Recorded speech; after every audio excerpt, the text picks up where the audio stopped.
আসসালামু আলাইকুম, সবাই কেমন আছেন? আশা করি ভালো আছেন। আজকের আয়োজনে থাকবে সাদা পোলাও।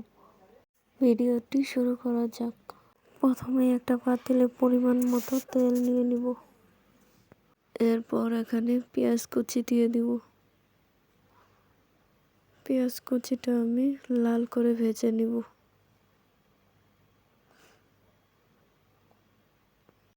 ভাজা হয়ে গেছে, এখন উঠিয়ে নিব। ওই তেলে জিরা ফোড়ন দিয়ে দিব। এরপর পেঁয়াজ কুচি দিয়ে দিব। এরপর মশলা দিয়ে দিব, গোটা মশলা। প্রথমে দারচিনি, তারপর এলাচ, তেজপাতা দিয়ে আবারও নাড়াচাড়া করে নিব। আমার কাছে তেলটা কম মনে হচ্ছে, এই জন্য আমি আবারও তেল দিয়ে দিব। আবারও নাড়াচাড়া করে নিব। এখন আতপ চাল দিয়ে দিব। আমি আগে থেকে চালগুলো পরিষ্কার করে পানি ঝরতে দিয়েছিলাম। এরপর এখানে দিয়ে দিলাম।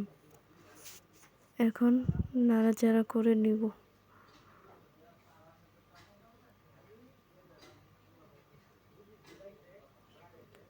ভালোভাবে নাড়াচাড়া করে নিব যেন চালটা ভাজা ভাজা হয়। এখন পরিমাণ মতো গরম পানি দিয়ে দিব। এরপর দুধ দিয়ে দিব। নাড়াচাড়া করে নিব। এখন ঢাকনা দিয়ে ঢেকে দেব। দেখুন পানিটা প্রায় শুকিয়ে গেছে। এখন আবার নাড়াচাড়া করে স্বাদ মতো লবণ দিয়ে দিব। আবারও নাড়াচাড়া করে নিব।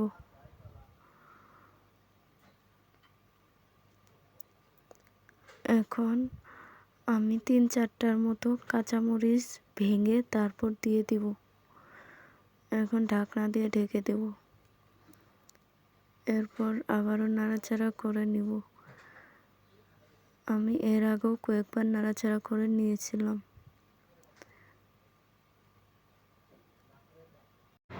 এখন আমি দিয়ে দিচ্ছি কিশমিশ।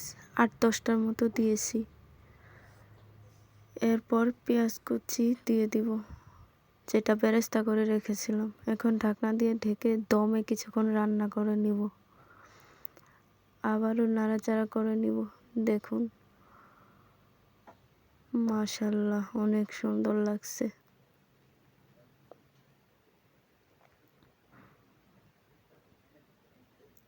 এখন আবারও অল্প পরিমাণের পেঁয়াজ বেরেস্তা দিয়ে দিব, দিয়ে ঢাকা দিয়ে দমে রান্না করে নামিয়ে নিব।